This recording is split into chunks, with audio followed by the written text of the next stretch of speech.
Hello friends, मैं Sanjeev Mishra, consultant optometrist and contact lens specialist, Mishra eye centre, Deendayal Nagar, खतरा, लखनऊ। तो YouTube के चैनल के माध्यम से आप हमको सुन रहे हैं।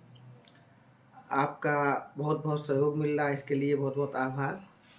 तो सबसे पहले हम कहेंगे कि शरीर का सबसे जो अहम हिस्सा है, मेन पार्ट है, हमारी आँखें हैं।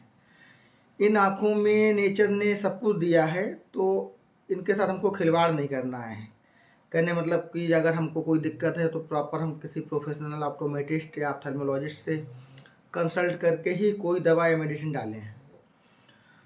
आमतौर पर हो क्या रहा है, इस समय गर्मी का मौसम चल रहा है, तो कंजक्टिवाइटिस जो कि एक आम आँखों की बीमारी है, प्रायः गर्मियों के मौसम में ज़्यादा होने लगती है।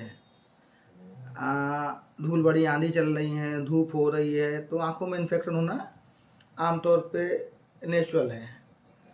तो ऐसे में आपको क्या करना है, आँखों को सेफ्टी करने के लिए, आप आँखों की हेल्दी रखने के लिए, तो सबसे पहले तो आप, अगर आपका मोबाइल वर्क ज़्यादा है, आपका स्क्रीन टाइम ज़्यादा है, तो आप एक कोई भी लुब्रिकेटिंग अच्छा आई ड्रॉप, लुब्रिकेटिंग आई ड्रॉप की बात करें तो हमारा लुबी स्टार आ जाता है, रिफ्रेश टीयर आ जा रहा है, टीयर प्लस आ जा रहा है, रीमेक टीयर आ रहा है। इस तरीके से कई आई ड्रॉप हैं जिसको कि आप आँखों में दिन में 2 से 3 बार डाल सकते हैं। इससे क्या होगा, आपकी आँखों में एक तो लुब्रिकेटिंग मिलेगा, आँखों में ड्राइनेस के जो प्रॉब्लम आती है उससे आराम मिलेगा।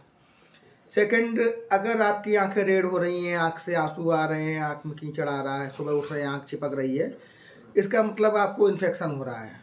तो इसमें आप कोई भी एक अच्छा एंटीबायोटिक आई ड्रॉप, इस समय जैसे नंबर 1 पे मॉक्सीफ्लॉक्सासिन चल रहा है, तो मॉक्सीफ्लॉक्सासिन का रिजल्ट्स बहुत अच्छे हैं कंजक्टिवाइटिस में भी या अदर इन्फेक्शन में। तो प्लेन कोई भी एंटीबायोटिक आप इस्तेमाल कर सकते हैं। प्रायः देखा गया है, हम लोग जो आई ड्रॉप इस्तेमाल करते हैं तो हम किसी स्पेशलिस्ट के पास ना जाकर हम सीधे मेडिकल स्टोर से आई ड्रॉप ले लेते हैं।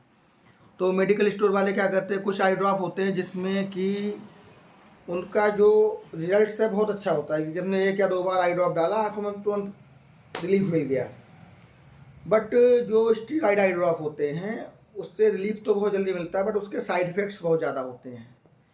जैसे कि अगर आप स्टीरॉयड में, जैसे हमारा मेन आपका डेक्सामेथासोन आता है, बीटामेथासोन आता है, प्रेडनिसोलोन आता है, तो ये आई ड्रॉप रिस्पॉन्स तो बहुत जल्दी करते हैं, बट इनके इन फ्यूचर साइड इफ़ेक्ट्स बहुत आते हैं। जैसे कि आपने कोई स्टेरॉइड डाला, तो आपने अगर इसको लंबे समय तक यूज़ कर लिया, तो इसमें हमारा इंट्राऑकुलर प्रेशर, आँख के अंदर एक प्रेशर होता है जिसको हम लोग IOP बोलते हैं, इंट्रा ऑकुलर प्रेशर बोलते हैं, वो बढ़ने के चांस होते हैं। आपको पिछले वीडियो में मैंने बताया था कि अगर इंट्राऑकुलर प्रेशर अगर बढ़ता है तो हमारा ग्लूकोमा, जिसको हम लोग हिंदी में सबलवाई बोलते हैं, ग्लूकोमा के चांस जल्दी होने के चांस होते हैं। अगर आपका स्टेरॉइड आप लंबे समय तक इस्तेमाल कर रहे हैं तो आपको ग्लूकोमा या सबलवाई होने के चांस ज़्यादा रहते हैं। सेकंड, दूसरा कैटरेक्ट, जिसको हम लोग हिंदी में मोतियाबिंद कहते हैं। तो अगर आप स्टेरॉइड यूज़ कर रहे हैं तो आपको मोतियाबिंद नॉर्मल की तुलना में होने के चांसेस ज़्यादा रहेंगे। तो आपसे विनम्र निवेदन है कि स्टेरॉइड को तभी यूज करें जब हमको कोई स्पेशलिस्ट या कोई आपका ऑप्टोमेट्रिस्ट या ऑप्थेल्मोलॉजिस्ट कोई रिकमेंड करे। कुछ बीमारियां होती हैं जैसे कि आपका आइराइटिस हो गया, या कुछ और यूवाइटिस हो गया, या कुछ और ऐसी बीमारियां हो गई जिसमें कि हमको स्टेरॉइड डालना ही डालना है। केवल उन्हीं बीमारियों में हम लोग स्टेरॉइड का इस्तेमाल करते हैं, अंतः स्टेरॉइड को हम लोग अवॉइड करते हैं। तीसरा कि इस समय धूप बहुत ज़्यादा हो रही है, टेम्परेचर हमारा 40 के आसपास हो रहा है, सुनने में आ रहा है इस बार टेम्परेचर हमारा 45, 46, 47 तक जाएगा। तो ऐसे में हमारी जो अल्ट्रा वायलेट रेज हैं, यूवी रेज हैं, जो कि हमारी नॉर्मल जब जो हमारी सेल्स होती हैं, सेल्स पे असर डालता है। फिर आइज तो हमारी कितनी सेंसिटिव हैं, तो अगर अल्ट्रा वायलेट या यूवी रेज हमारी आइज को डायरेक्ट जा रही, रेटिना पे जा रही है, तो हमारे अंदर रेटिना, अगर हमारा जो अंदर लेंस होता है, लेंस में भी चेंजिंग आने के ज़्यादा चांसेस रहते हैं। देन हमारे रेटिना में भी कई सारी बीमारियां होती हैं, उनके होने के चांस रहते हैं। तो एक अच्छा यूवी प्रोटेक्टिव सनग्लास इस्तेमाल करिए जब आप धूप में निकलिए। दूसरा, एक लुब्रिकेटिंग इस्तेमाल करिए, और अगर आपकी आंखों में इन्फेक्शन होता है तो एक प्लेन एंटीबायोटिक इस्तेमाल करिए। और खाने में हम जानते हैं कि खाने में विटामिन ए, जो कि आंखों के लिए सबसे महत्वपूर्ण होता है, विटामिन ए के सोर्सेस आपको जैसे पालक हो गया, गाजर हो गया, एग्स हो गए, जो लोग नॉनवेज हैं वो फिश खाते हैं, फिश हो गई, ये सब विटामिन ए के अच्छी मात्रा के सोर्सेस हैं, तो इनको इस्तेमाल कर सकते हैं।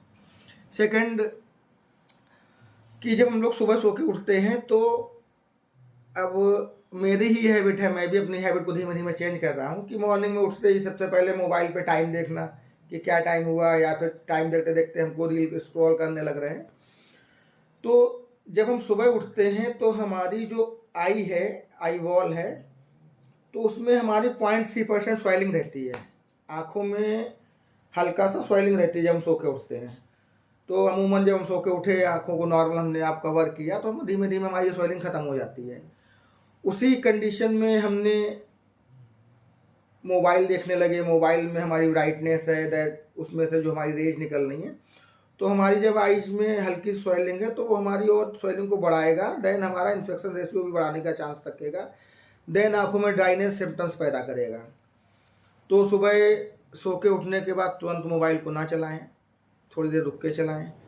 सेकेंड थिंग्स कि अगर आप मोबाइल पे, लैपटॉप पे, या कुछ लोग कहते हैं कि हमारा दिन में 8 से 9 घंटे लैपटॉप वर्क है या स्क्रीन टाइम हमारी ज़्यादा है, तो उसके लिए कहेंगे कि आप एक साथ में जब ऑफिस में हैं या कहीं पे आप जॉब कर रहे हैं, तो जो लुब्रिकेटिंग आई ड्रॉप रखिए उसको आप घर पर मत रखिए, उसको आप अपने ऑफिस में ही रखिए। 2 घंटे 3 घंटे आपने कॉन्टिन्यूस वर्क किया, उसके बाद आपने एक एक आई ड्रॉप दोनों आँखों में डाल लिया, तो उससे क्या होगी, आपकी आँखों में एक जो ड्राइनेस सिम्टम्स आते हैं। ड्राइनेस क्यों होती है? ड्राइनेस के मूलतः 3 से 4 कारण होते हैं।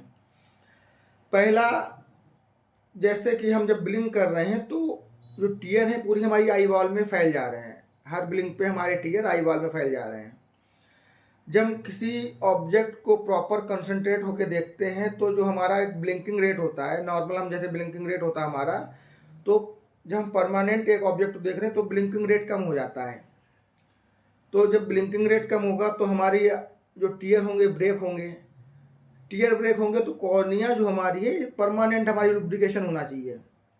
अगर इसमें लुब्रिकेशन प्रॉपर नहीं मिल रहा तो हमारी आंखों में इरिटेशन, जलन, और आगे चल के काफ़ी अगर ड्राइनेस ज़्यादा हो जाती तो और कॉम्प्लिकेशंस कॉर्निया में आ सकते हैं। तो लुब्रिकेटिंग का बहुत अहम रोल है हमारा ड्राइनेस में। तो एक अच्छा लुब्रिकेटिंग आई ड्रॉप्स अगर आपका वर्क 5-6 घंटे से ज़्यादा है तो इस्तेमाल करिए। सेकेंड थिंग्स, एसी इन्वायरमेंट, जैसे आजकल एसी तो कॉमन हो गया है, सभी लोग एसी का यूज़ करते हैं, तो एसी का यूज़ बहुत ज़्यादा ना करें।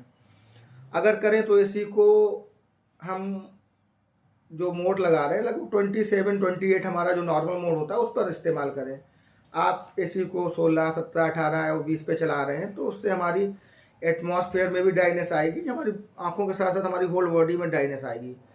तो एसी का यूज कम करें भी तो उसको 27 या 28 पर ही उसका मोड को चेंज करें। तो ऐसा करने से आपकी आंखें हेल्दी रहेंगी, आपकी आईसाइट अच्छी रहेगी। इसके बाद भी अगर आपको कोई दिक्कत हो रही है तो आप हमारी क्लिनिक पर आ सकते हैं।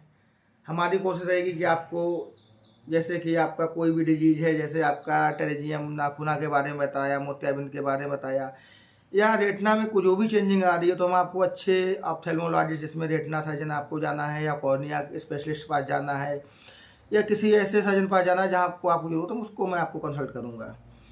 तो इस चैनल के माध्यम से हमारा यही अपील है कि आपकी आंखें स्वस्थ रहें, आप लोग अच्छा देखें, आपकी आंखों में कोई प्रॉब्लम ना आए। इन्हीं सब आशाओं के साथ नमस्कार।